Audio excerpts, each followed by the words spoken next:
In today's video, I want to go over some examples that hopefully get you really excited about investing. Maybe you haven't started yet, or maybe you've been investing for a few years and it just doesn't seem like your accounts are growing quite fast enough. Maybe you're a parent and you'd like to see your kids get excited about investing. Well, the examples that we look at today are going to do that for you. Now, in the examples, I'm going to be using a 10% compounded annual growth rate because historically, that's what the S&P 500 has done over long periods of time. Here are the actual rates of return for the S&P 500. In the past 5 years, about 14.5%. In the past 10 years, over 13%. Last 15 years, almost 14%. Last 20 years, over 10. Last 30 years, almost 11. And last 40 years, almost 12% rate of return. Now, nobody can predict what the market will do going forward. But historically, this is a very good track record.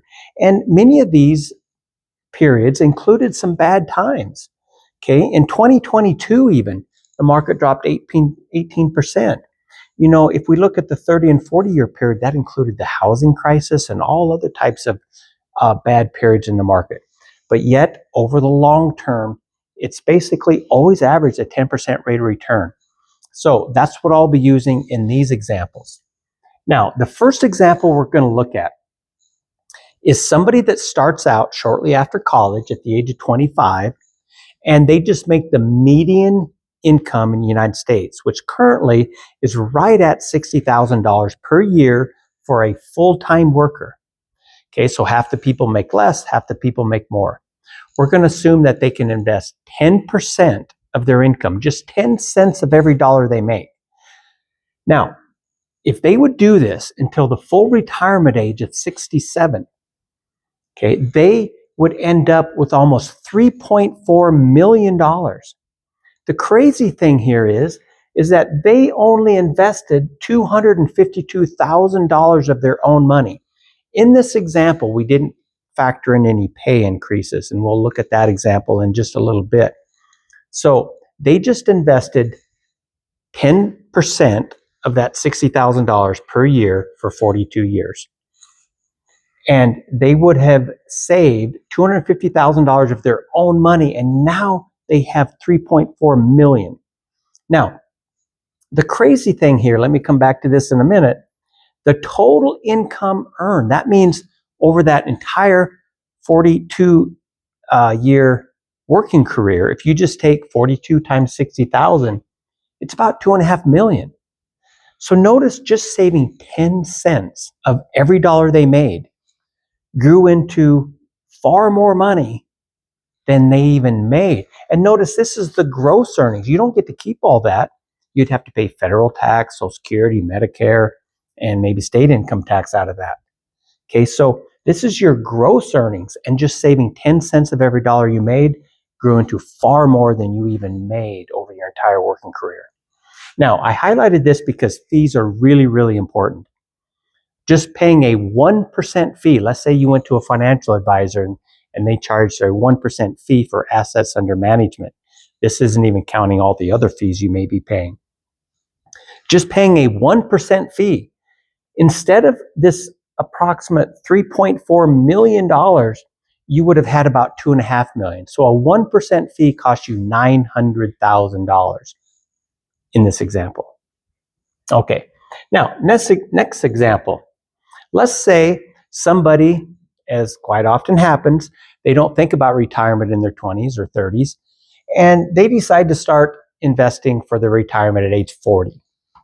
Well, if they would start out saving $2,250 a month, which would be maybe a little difficult for a lot of people, they would end up with about the same amount, even though they had to invest almost 3 times the amount of money as the first person. Okay, so approximately 2.9, but basically 3 times as much they had to save and invest just to get to the same point. So the earlier we start is really, really important. Okay, now, the next example. This is taking into account a 2% pay increase every single year, which is typical, kind of on an average. So let's go back to that person that starts at the age of 25 with a $60,000 salary. That's the median in today's world. Okay, so $500 a month with a 2% pay increase. Okay, it ends up being more naturally, which we would expect. About $4.1 million is what you would have. Now, the total invested though is still only $389,000. So think about that. This is how much you invested of your own money over that entire period of time, and you got about 4.1 million. And again, here's the total gross earnings that this person made over their entire working career. They still ended up with more money than they even made by working all of those years, just saving 10 cents of every dollar they made. Now, here's another really remarkable example. Let's say that person from the age of 25 to 35, just for the first 10 years of their working career. The first 10 years of your working career are so important. And this is really going to highlight that. Again, this is just saving 10 cents of every dollar they make. That would grow into about $100,000, just a little over $100,000. After 10 years, that's what would be in their account. And of course, they would have invested $60,000, $6,000 a year for 10 years. Now, what if they just stopped? Never invested another dime, but they just left it there and let it grow. At the age of 67, okay, when they hit that full retirement age, it would still grow into $2.1 million, even though they only saved and invested $60,000 of their own money. But they did it during the first 10 years of their working career. Think about that.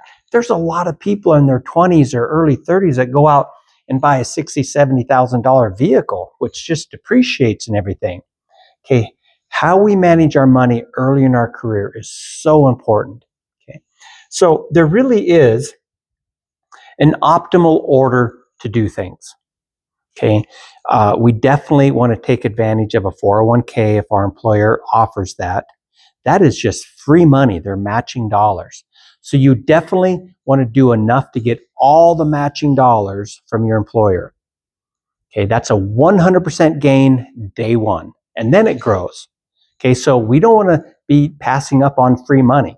So you definitely want to take part in your 401k up to enough to get all the matching dollars. Then it's usually better to switch to a Roth IRA. Okay, and then you can invest there with index funds and other low-cost ETFs because you want to avoid the fees. And therefore, you'd want to set that account up at a place like Fidelity, Schwab, Vanguard, someplace where you can invest with no fees. Okay, use index funds. In that first example, you saw what just a 1% fee did.